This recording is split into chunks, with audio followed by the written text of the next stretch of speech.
All right, good to see everybody here. We give a big round of applause for International Day, right? You guys are looking good. Let's have everybody stand up so we can just see how good you look in your outfits. You guys are looking very good. Got all kinds of countries of the world represented here. I couldn't find anything, so I just wore what I normally wear to school, but you guys look really good. Very nice, awesome. I want you to turn around too, just slowly turn around, then we can see your whole outfit. Wow, very nice. Let's give each other a round of applause for how good you guys did dressing up. Looking good. All right. Well, I just wanted to say hi and get to see you guys because this is just a special day as we represent different countries, and we know that God loves all the people of the world and that we want to tell the whole world about Jesus, and we want to help people to know how they can have a relationship with God and know Him forever. And so that's part of why we just celebrate International Day. Helps us think about missions and how we actually do what we can to send people into every country in the world to make sure that there's people there telling them about Jesus so that they can know Him and love Him forever. So that's what it's all about. I'm going to hand it over to Mrs. Pettingale so that she can lead us in worship, and we'll have a great International Chapel together. So you guys have a great time.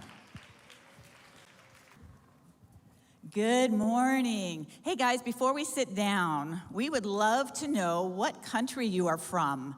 So I'm going to count to 3. I'm going to say 1, 2, 3, go. And when I say go, I'd like you to shout out the country that you're from and then sit down, okay? You guys do that? You ready? 1, 2, 3, go. That is awesome. Go ahead and sit down. Looking over this sanctuary reminds me of the beautiful world that God created. Wouldn't it be sad if we were all just alike and we all came from the same place? I love that God created us uniquely to be who we are. And we are going to talk about a little bit about that today. We have a very special missionary that came to speak to you today. And Mr. Del Busto is going to introduce her to us, and we're going to have a little chat with her. So please welcome Mr. Del Busto. All right, well, welcome. We've got a special missionary. She is a missionary, but she is also a former CCA student. Did you guys know that? Some of you guys said no. Did anyone know that she was a former CCA student? All right, some people did, some people didn't. I think she was here last year, is that correct? Mm-hmm. Yes, right. I was. So her name is Eileen Alegre, which for those in Spanish immersion, what does alegre mean in Spanish? Happy. Good right? job. Good. So Eileen Alegre, and she graduated from CCA in 2011. She came for her last 2 years of high school. And then, but she's been part of the Calvary community, so part of this church since she was, since when? Since I was 13. Since she was 13. So that's pretty unbelievable, right, guys? Good. You're with me. Someone out there. Excellent job, buddy. All right. So we're going to ask her some questions, right? Because I think that's how the way that we know things is really by asking questions, right? If you don't ask questions, you'll never understand. So what I'm going to do is I already gave her a set of questions. Some of these questions I asked her because I asked some of you guys for your input. I pulled you aside and I said, hey, if you were to ask a missionary something, what would you ask, right? And the first one that I thought was the most interesting one was, what is a missionary, right? I asked someone, they were little, and they said, I don't know what a missionary is. I'd like to know what a missionary is first. So that's a great question. Would you, Miss Alegre, would you please tell us what a missionary is? Yes. Hi, guys. Well, a missionary is someone who shares the love of Jesus wherever they go. That's what a missionary is. Okay, so somebody that shares the love of Jesus wherever you go. I love that definition. Now, where have you served as a missionary? Yes. So I've served in many places. I've gotten to go all over Europe and share Jesus' love with people. And I've gotten to go to some Latin American countries like Colombia if anybody is from Colombia. And right now, I serve in Peru, if there's any Peruvian people here. Yeah, look at all those happy people. Fun. So tell me, somebody that loves and shares the love of Jesus, but then you went to different countries as well. So what is that like? What does it mean to be a missionary that goes to different places? Yeah. So to be a missionary that goes to different places means that I get to go along to different churches and help those churches get the gospel out, get the good news of Jesus out. So I go and help with their ministries. Like if they help the homeless, I go and I help with that.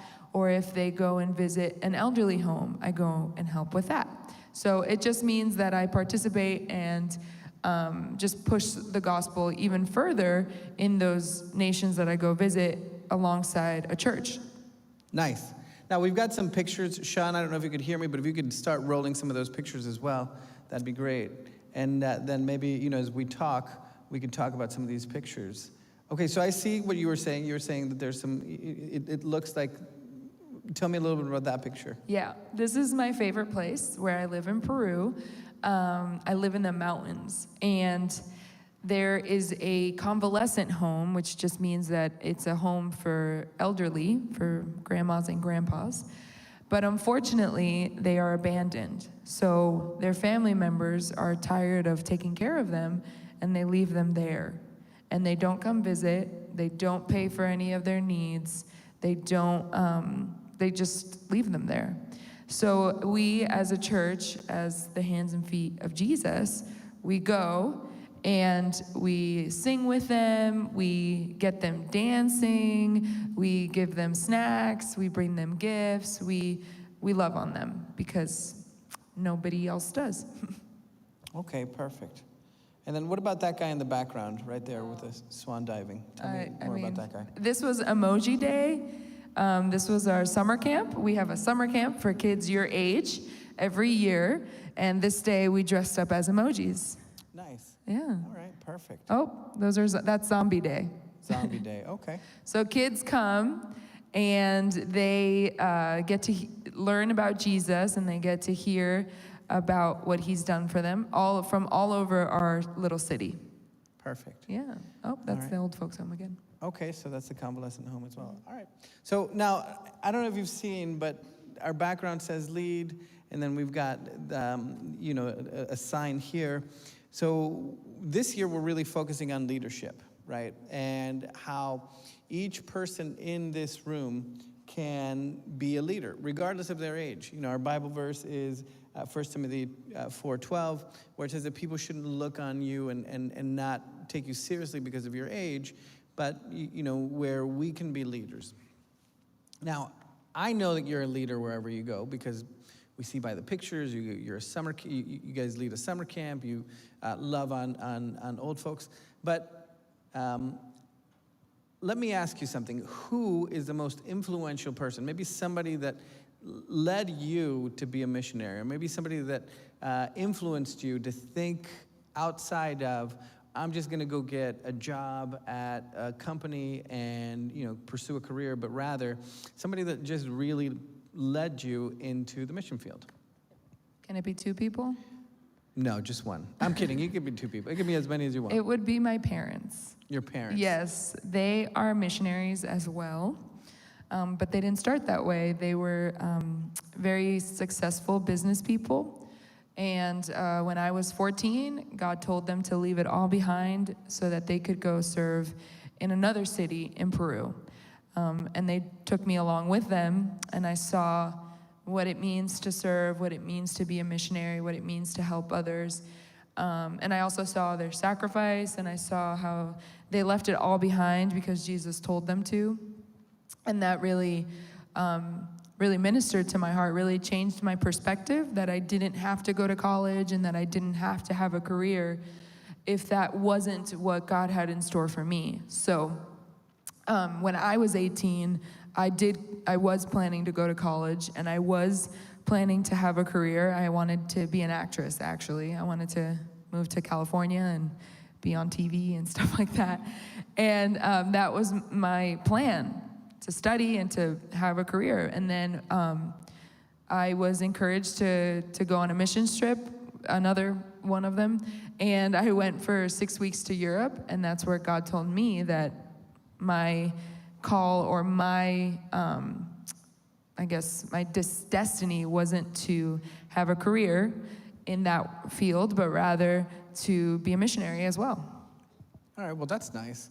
And let's say that someone in this room, I don't know, somebody maybe in this section right here, says, I really want to be a missionary. You know, that sounds like where God would want me to be. What are some of the skills that you need to be a successful missionary? Well, I'd say there's a few, but there's two that I highly recommend you guys start using. One, flexibility. You have to be very flexible, but not flexible physically necessarily. I'm talking flexible up here, because a lot of times things do not go the way you want them to on the mission field. So you have to be ready for the changes, for the ups and downs, for the hard times, and you need to practice flexibility now. And also, I would say you need to practice sharing Jesus's love. So it's not just speaking or telling people about Jesus, it's showing people about Jesus. So it's how you live, how you share, how you encourage other people. You know, that's very important to start practicing now. Isn't that cool, guys? We have a real life missionary right here, somebody that goes and shares, and they're telling you what you need to learn, what you need to do if you want to be a missionary. Be flexible and share the love of Jesus with others. That's really great. That's fantastic. Okay, so the next question is, what has been your favorite place to visit while you've been away in missions? My favorite place to visit is actually the convalescent home. I didn't realize that I love grandmas and grandpas as much as I do now. So for me, my grandparents got to come live with me while I was in Peru. So it was really cool to love on my grandparents and then to have them love on other grandparents. It was really cool. So that's my favorite. All right, fun.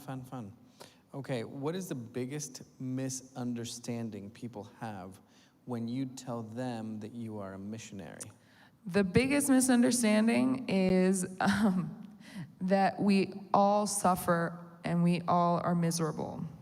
Because being a missionary can be hard sometimes, and you don't always have a lot of money.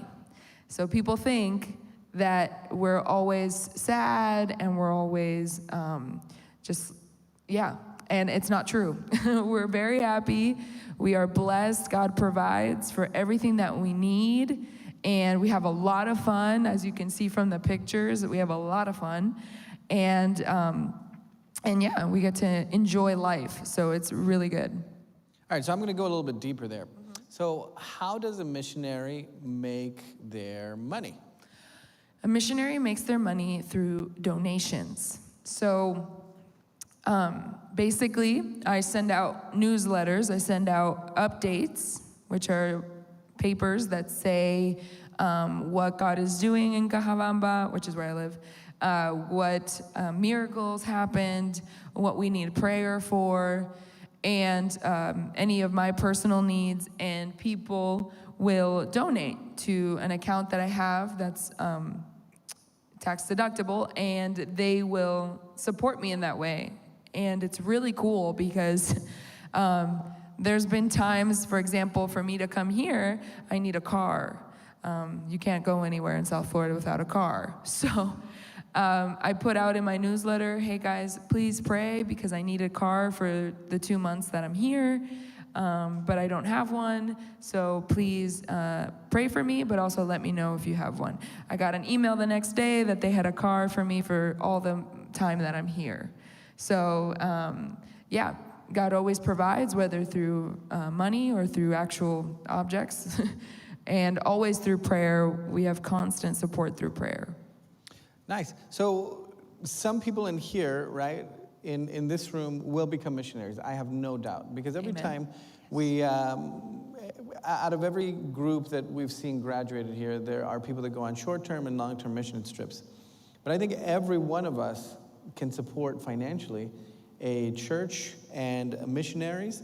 And if God has called you to be super successful, maybe somebody here will be the next computer engineer that builds the next big thing. Well, that means that you might have no time to go in the mission field, but you may have the resources to support someone that God has called to be there. So just because you're not going to a different country does not mean that you cannot support the mission that God has. That's a really important thing for us to all understand. Okay, all right, are you ready? Next one. What is the most important thing boys and girls at CCA need to know if they want to become a missionary? So if they want to become a missionary, what is the most important thing that they need to know? They need to know that it's the best job in the world. And I might be a little biased, but if that is what God's telling you to do, no matter how hard or how impossible it may seem, God will help you achieve it. God will help you get out there. God will give you the resources, the strength, the ability, the talent to be able to be out there.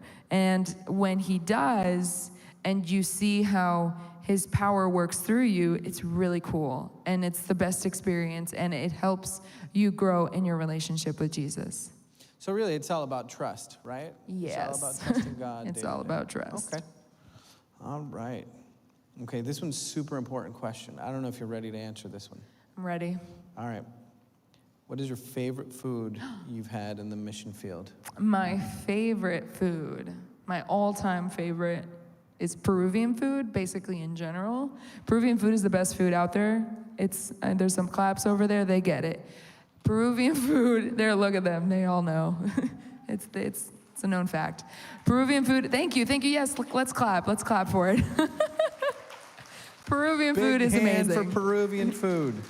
They get it. If you're from Peru or you've eaten Peruvian food, you know it's amazing. So I can't choose just one, it's really hard. But I will say one of my favorites is lomo saltado. Who knows about lomo saltado? Look at that guy. Look at this guy's gonna bring us all some tomorrow. Look at him. He's very happy about it. That is a meal that includes French fries. Who loves French fries? Come on. There we go. Look at that. Oh, I just won them all over. It has French fries and pieces of steak and rice.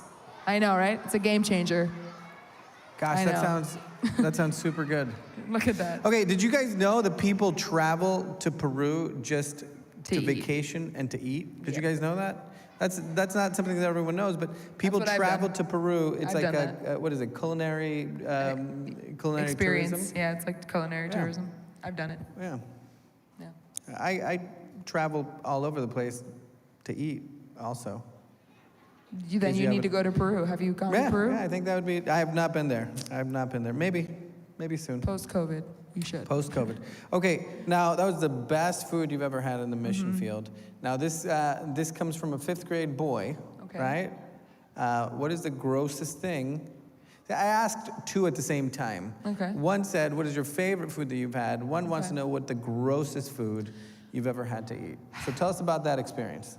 I mean, there's not a lot of gross things to be had in Peru, but I will say something that you guys aren't used to is guinea pig.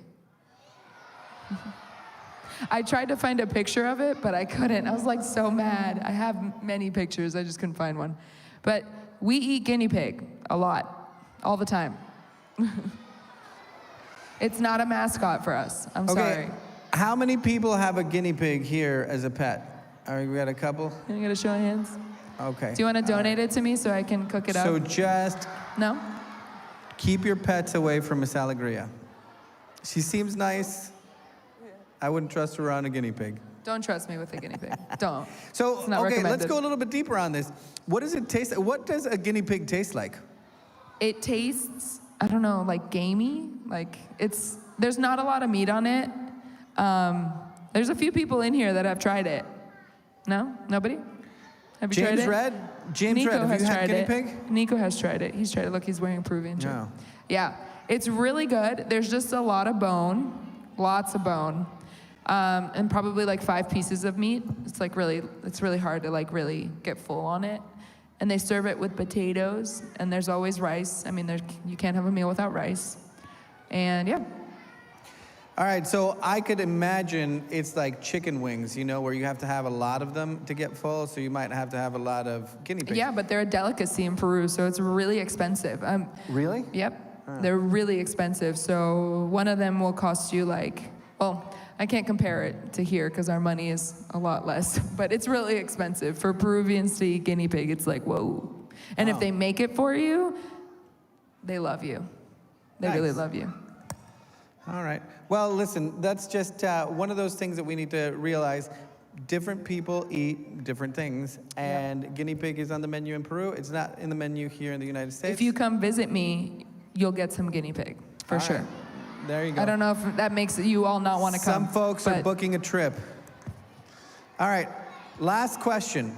Now, that was kind of silly, and now I have to bring you guys back a little bit because we want to end on a different note, okay? So, how can each boy and girl, now you've defined missions in a very broad way, right? So you've said it's sharing the love of Jesus with other people. So can you please give us a clue, a hint, little guidelines as to how each of us in this room, boys and girls, we've got boys and girls in kindergarten, pre-K, first grade, 5th grade, 4th grade, 3rd grade, 2nd grade, all the grades, how can they become missionaries every day in their day-to-day life? So let's close with that. I think you gave us a very nice definition of how to be a missionary. So how can they become missionaries in their own life? Yes, okay. So each and every one of you are missionaries. I just want to share that with you. Why? Because if you share Jesus, if you love other people in Jesus' name, you're a missionary. So how does that look like in your daily life? Well, it could be feeding a homeless person. It could be hugging an elderly person. It could be sharing with your classmate. And of course, it's telling other people that Jesus died for them so that they could go to heaven. So that is a missionary, and that's how you guys can be missionaries here in America. We need so many people to know about Jesus' love, and he wants to use each and every one of you. I know of many kids that share Jesus' love in Peru. They come to our church, and next thing you know, their parents are coming to church, and their parents want to know about Jesus. Why? Because their kids showed them Jesus' love. And that's a missionary. That's all you need is a little bit of sharing. So I want to encourage you guys. You guys are missionaries. I'm not the only missionary in this room. Each and every one of you are missionaries. So go out there and share Jesus' love. Fantastic. All right, let's give her a big hand.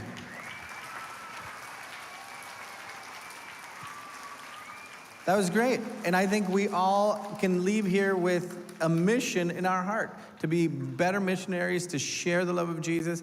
How about obeying your parents? I think that also qualifies. You know, when you are obedient, you are doing what God has sent you to do. And really, a missionary is somebody that is sent. So God is sending you to be loving to folks, sending you to share the gospel with others. Thank you so much for joining us today. It was really a great, great time. We're going to pray, then we're going to have our closing jam. If you guys want, you could dance on your way out. If you have a 8:50 special, make sure that you leave first, and then we're going to file out from the back of the room to the front.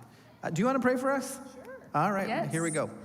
Dear Jesus, thank you so much for this incredible group of elementary students, God. I thank you for the opportunity that you gave me to share with them, and I just pray that you empower all of us to be able to go out and share your love with everyone and anyone, God, so that more people can go to heaven and enjoy your love. In Jesus' name, amen. Well, thank you so much. We appreciate it. Give her a Thank big you, hand one more time. guys. Thank you. Then we're good to go.